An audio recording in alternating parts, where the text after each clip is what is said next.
The views and opinions expressed by the guests, callers, and hosts on this and all Rense Radio Network programs do not necessarily reflect or agree with those of the network, its commercial sponsors, its radio station affiliates, or internet broadcast platforms. In these controversial times, we believe the First Amendment and freedom of the press are absolutely essential to the survival of our nation. Thank you. And now, enjoy the program.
Welcome back, wherever you may be around this sometimes God-forsaken and always troubled planet of ours. Hiding away are still lots of wonderful people who just really don't know what to do in many cases. They're living in open-air prisons called Gaza, or other prison containment centers called Gitmo. They are in prisons all over these formerly United States, which has the highest number of incarcerated human beings in the world, and is also the arms king of the world. We saw more death and destruction than any other country, maybe most all of them wrapped up together. From beautiful downtown Kingston, New York, now coming to us live and direct from his wonderful digs is the great Gerald Celente, the master of trends, where they say in Kingston, on many summer and even winter nights, you can hear the angry voices of some of our forefathers whispering and growling through the trees at what's going on in this country of ours. Welcome back, Mr. C. How are you? Oh, very well, thank you. But, of course, very sad as well. Indeed. To see the lunacy going on. And how could people, look at the people that are destroying us. I mean, we know their names, from Obama to Bush before him to Clinton before him. Yep. From Pelosi to Feinstein, or not so Feinstein, to Reid, to McConnell, to Lindsey Graham, to McCain, to Cameron and Holland, and you just look around the world at the lightweights and the losers. And over in Australia, of course, they have Abbott without Costello. Another dirtbag. Yeah, they're just all over the place. They just announced they're joining the Mideast war. Oh, yeah, you know, those ISISes, they could melt all the way over to New Zealand before you know it. Hear their knees knocking over there right now. Oh, yeah. I tell you, Jeff, this whole ISIS thing is a plot against Italians. Well, tell me more, brother. How are we going to sell Italian ISIS? Who's going to buy them? That's about how bad it all is. Yeah. I mean, who's going to buy ISIS? No, really. I mean, this whole ISIS thing was just a front to overthrow the Assad government. Well, that too. Al-Qaeda got to be boring and tired, so they got. Yeah, their names started wearing thin. You know, they tried al-Nusra, that didn't go on too well. No. And they had other initials before that. You know, the Islamic State, Africa, whatever names they came up with initials. They didn't catch on, but Islamic State really, it's a good name because it helps you hate a religion. And so it worked perfectly. And people forget, how this big lie started. And of course we saw right through it and wrote about it and talked about it. And that was when the Nobel Peace Prize winner hit the stage one day and said, "We got to save them Christians on the mountain. The Christians in Iraq, we got to save them on the mountain. And the Yazidis." I mean, everybody knows what a Yazidi is. Oh, yeah. You got 6 of them down the block from you. Yeah, easy. And everybody bought it. Everybody bought it. Not everybody, not the people listening to your show or follow my work, but the masses did. Matter of fact, 73% of the bloodthirsty Americans are in favor of us bombing Syria to melt those ices. Yeah. Yep, the knee-jerkers. They're just amazing. Scary people. We got 35 million Christian Zionists here, and that's another scary group. They're all over the place. I mean, I don't know how... crazy everywhere around the world. I mean, any country. And then the hypocrisy of Obama, talking about the Christians on the mountain in Iraq. I mean, entire Christian villages and cities have been destroyed, ancient cities in Syria over the last 3 years, and not a peep. Not a word. No, nor will there be. It's all orchestrated. It's a great chessboard, a death board, a chessboard of death, a death board of chess, run by the international bankster, gangster, globalist, lunatic maniacs who are more evil than words can properly quantify. They really are. And so when you ask me how I am, I have to tell you, I go through periods very, very sad, and... well, come on, we're Italians, and a lot of other people are very caring peoples, too, but especially Italians. And look at the passion of our history, our art, our music. Yeah. And this is really hard. I came up with a line the other day. People say, you lose it. Are you okay? You calm down. I said, listen, let me get this straight. I'm a Napolitano that was born in the Bronx. What do you expect? Thank you. What do you expect? What do you expect? I'm not one of you phony English people that speak with that wonderful accent and put your pinky up when you're drinking tea.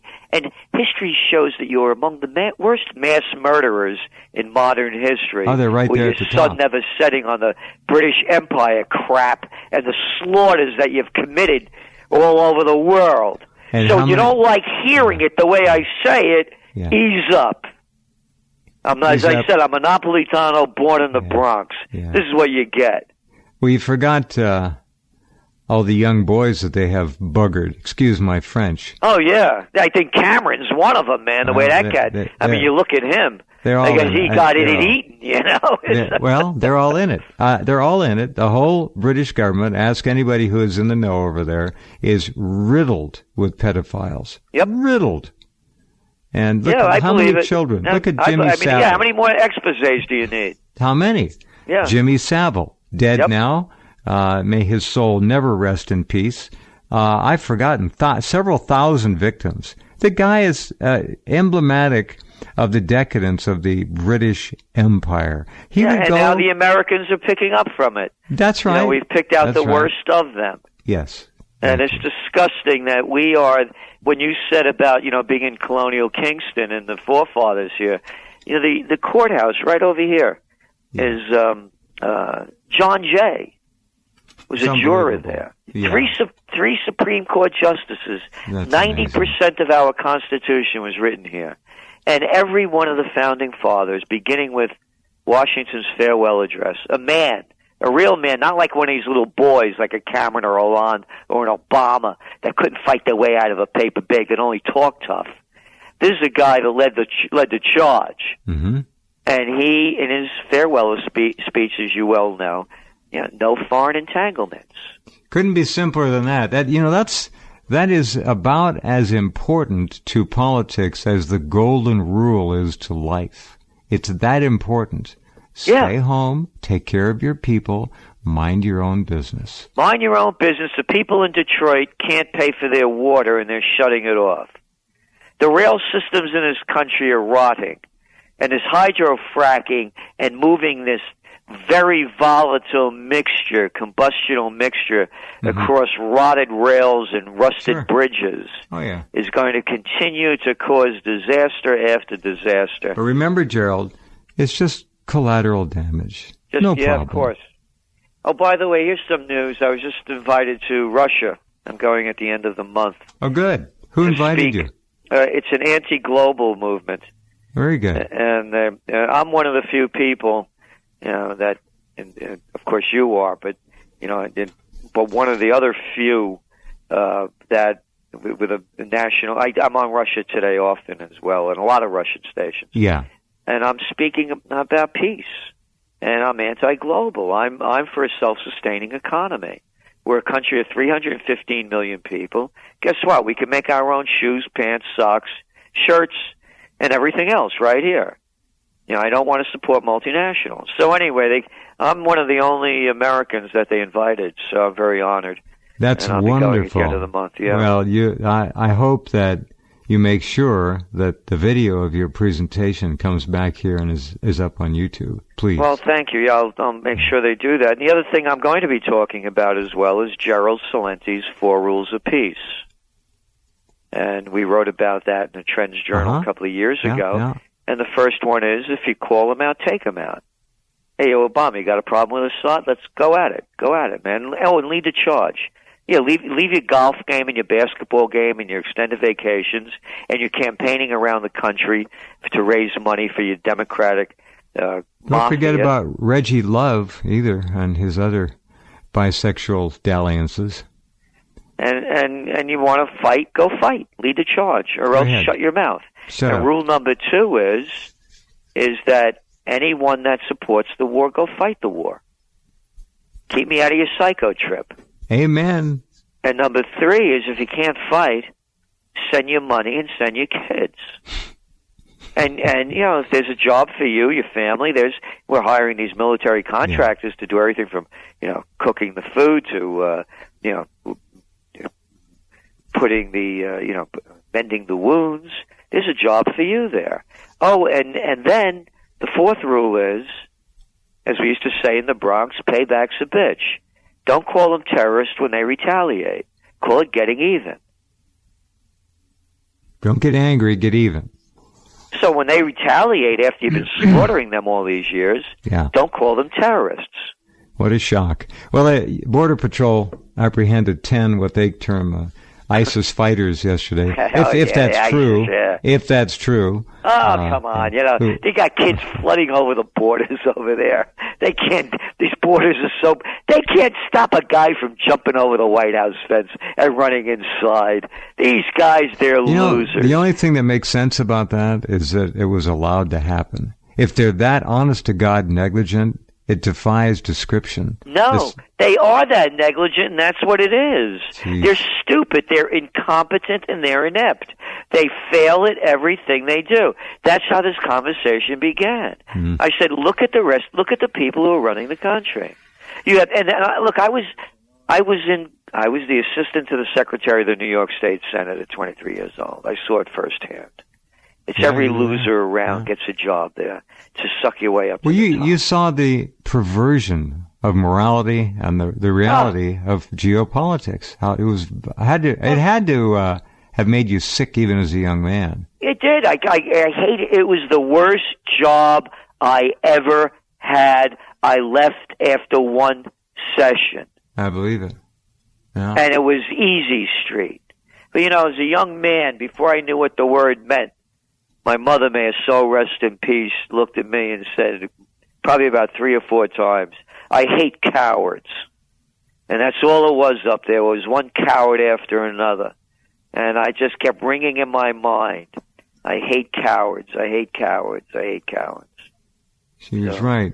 Yep, and that's all it is. They're a bunch of cowards. All these guys, these McCains, these Grahams, these Pelosi's, these Reeds, they're McConnells, the Obamas, the Clintons, they're all cowards. They send other people to go do their dirty work. And look at this little Leon Pineda over there. Pineda. Somebody should bang him over the head and hang him up to Pineda. That's it. About we're going to have a 30-year war with those droopy eyebrows and the BS blowing out of his mouth. Yeah. A 30-year war. Grow up. What are you reading, history books? This is the end of the world. We go into war again, you jerk. You know, these people say that crap with a straight face, too. I know. What is them morons? Hey, Pinata, come over here. Let's talk. All you do is have a long history of being a loser. Everything you've done has been a losing effort. You are a loser. Iraq a loser. Afghanistan a loser. Vietnam a loser. The Korean War a loser. You guys are losers. The White House are losers. The government, you are all losers. Hey, don't forget to vote. Election day is coming up. Don't forget to vote for the moron that's running your life. And he criticizes Obama. The pot that little and boy. the kettle. He's nothing more than a little boy. It's a true. Little boy. Think back in history, Gerald, at all the wars. Think of the wars, 1, 2, it doesn't matter. Look at the men who allegedly made the decisions and gave the political speeches to send the flower of their civilizations, their culture, their history, their future off to be butchered and slaughtered. It's some kind of a goddamned satanic rite. I don't know what it is. There's something wrong here. This isn't war. It's something war. It's worse. I think it's a satanic sacrifice of some kind. It has to be.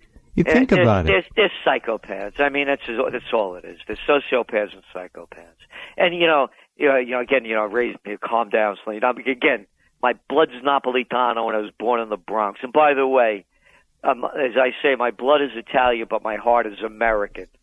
And I love America. I'm in love with America.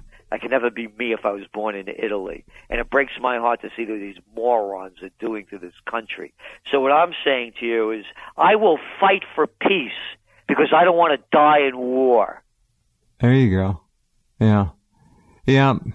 Well, they never, ever put themselves in harm's way. Look at the guy that started World War I, that destroyed that brought us that ruined this country and put us on the path to where we are now. Woodrow Wilson. Little Woody. Yeah, I know. What mother would, or father would name a kid Woodrow? I'll tell you who. Somebody with a bad attitude who thinks their kid's better than everybody else. Well, Woodrow. Woodrow, and it's what I keep saying, Jeff, over and over again. Uh-huh. 6 words, and it shows you what destroyed America. Harvard, Princeton, Yale, bullets, bombs, and banks. Yeah. And he was the Princeton guy. Yeah, well, that's an Ivy League name if I've ever heard it, from about 100 years ago. He was the president of Princeton. Was he the president? I didn't know that. That's right. And he's the guy that brought us the Federal Reserve. Yeah. He slaughtered millions of people, sent them overseas to get slaughtered at a time when the war was going to end. Well, how many of our troops, probably 100,000 or something, died in that thing? I don't know how many, but a lot. And the war was ready to end. They were going broke over there. But he juiced it up. There's another guy that should rot in hell. And he sold us out to the Federal Reserve, which was the major issue of every campaign in the 19th century.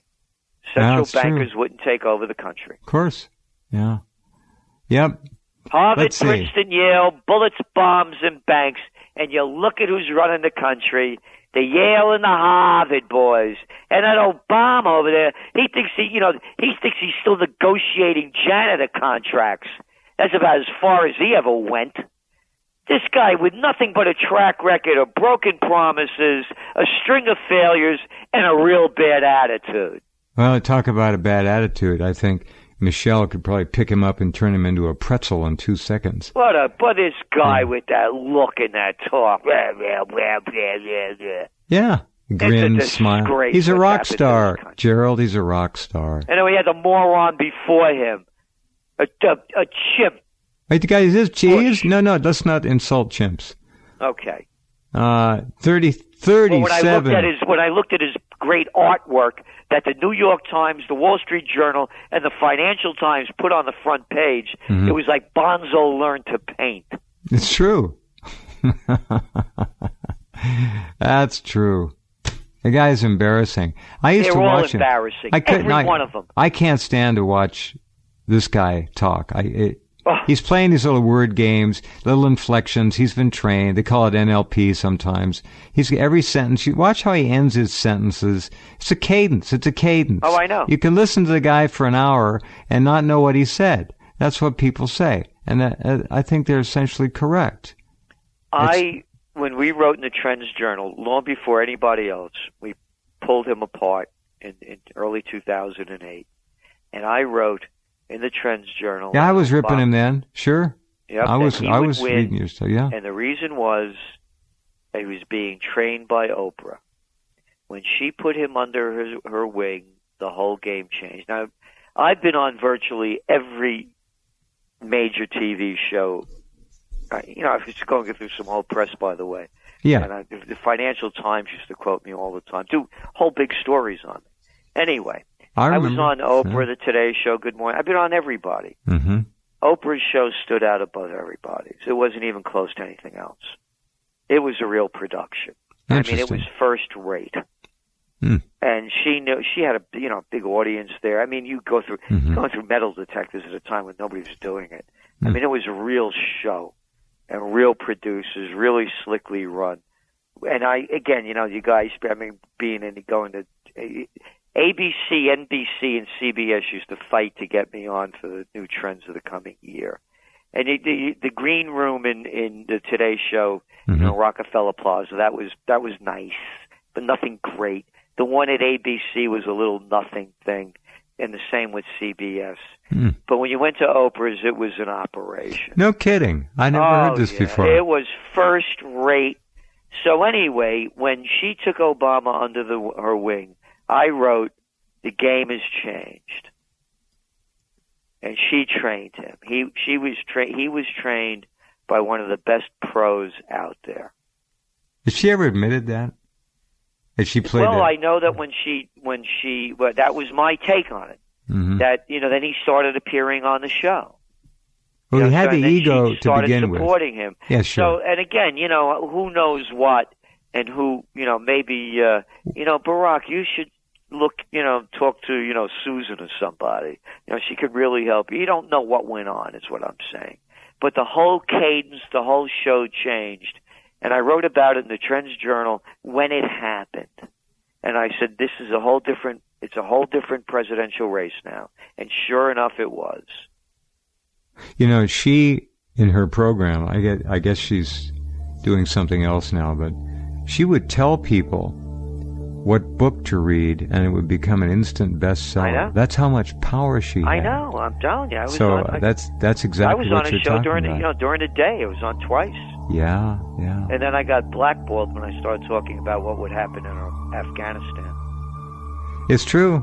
That's why Gerald doesn't hit the big so-called big time anymore. No, you've been there, you've done that. What the hell? You've nothing to prove. Nobody there I want to talk with. Nope, I hear you.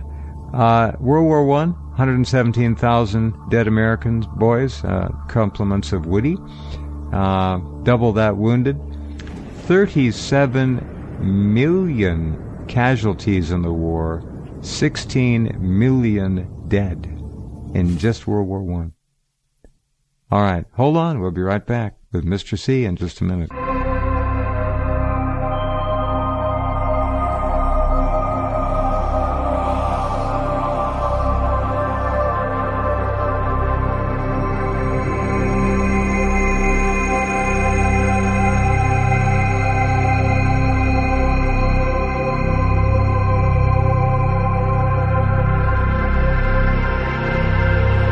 Okay, welcome back. Talking to Gerald Celente, TrendsResearch.com. Gerald is with us once a month, and we always have a grand time taking a look at this rolling automobile wreck we call civilization. You look at this horrible game called politics, Gerald, this vile sideshow of professional career criminal politicians.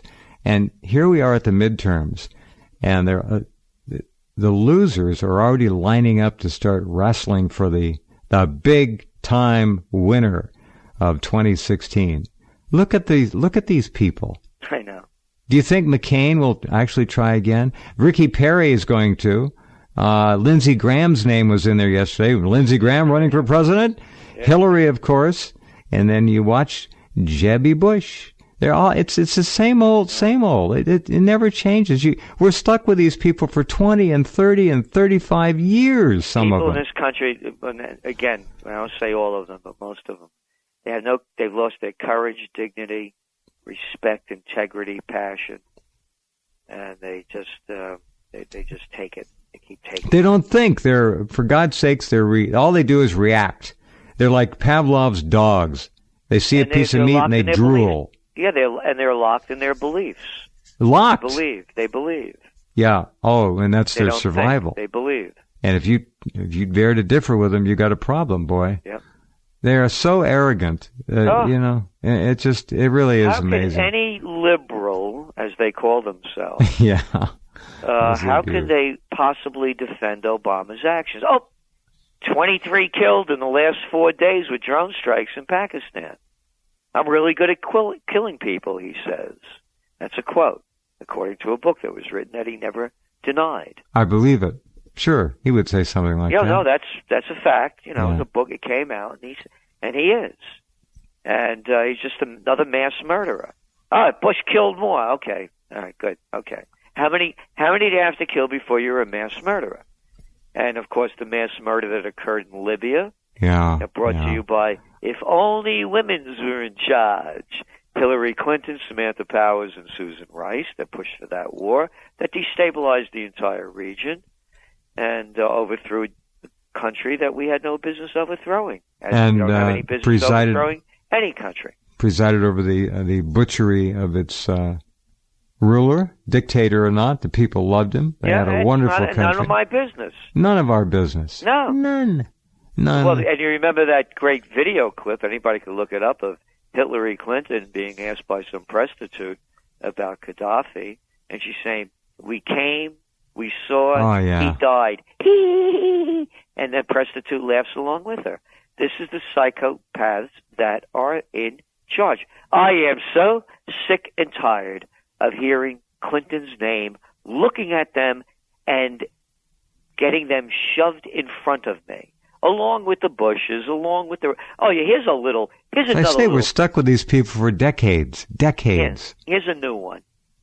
Jimmy Carter came out the other day. He's 90 years old now.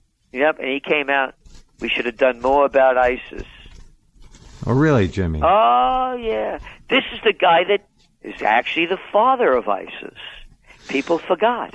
He's the slimy little man who calls himself a man of God, a deacon, that put together the Mujahideen to defeat the Russians in Afghanistan. And who was that mass murderer? Yeah.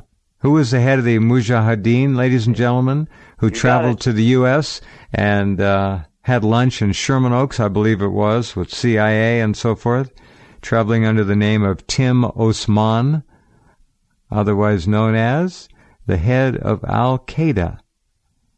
The one and only. Who died actually probably in 2001, didn't he? Yeah, that's they say. But hey, Obama says, I got Osama.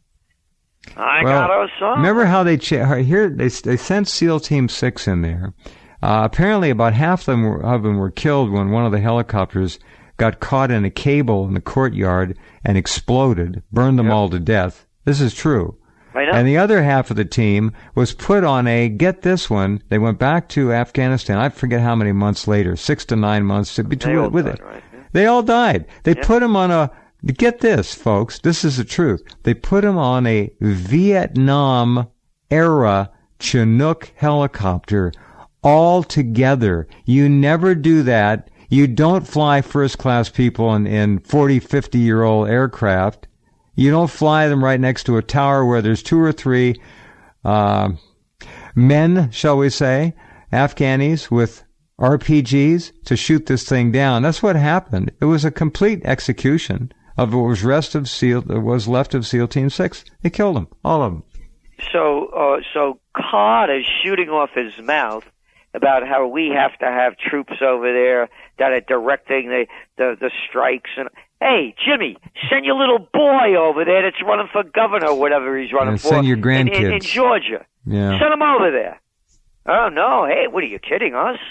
Hey, Jimmy, You remember the screw-up that you did with the Iran hostage crisis? Jeez. Operation Eagle Claw. Helicopters crashing into each other. Was that? I never knew the name of it. Was it Eagle Claw? It up because they just did a Trends in the News, and I was so this guy.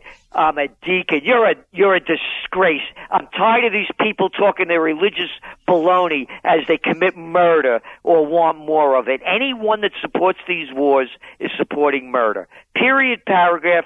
Save it for somebody else. You are an accomplice to murder. Couldn't agree more. Couldn't agree more. And again, it's not like I'm a pacifist. I'll kill anybody that tries to kill me. No, if we have a problem here at home, millions of Americans running to protect what's left of our country. We don't have one here at home. The only problem we have here at home is the alleged government. Nothing much we can do about that. They've taken the ballot box away from us decades ago. That's long gone. So it's a joke. And you mentioned, I don't know if you folks really have time to waste, but if you have a few moments, watch Harry Reid sometime. Watch how this guy talks. What a freak. He's a mean little freaky SOB. And again, sick. All these guys are mean and tough when they have their guards around them. That's exactly right. There's not a man among them. No, there's not. And let's take the guns away from the people, but not away from me and my armed guards. That's right. No. Yeah, like that Bloomberg. There's another Bloomberg one. There's over another here. one. Yeah. Another one. Nobody should be armed, but I got them all around me. That little traitor, him and this other guy Cuomo over here, going to support Israel's slaughter of the Palestinians in Gaza. Again, another Cuomo. We got decades of these people. I know. All these guys born on third base and thought they hit a triple.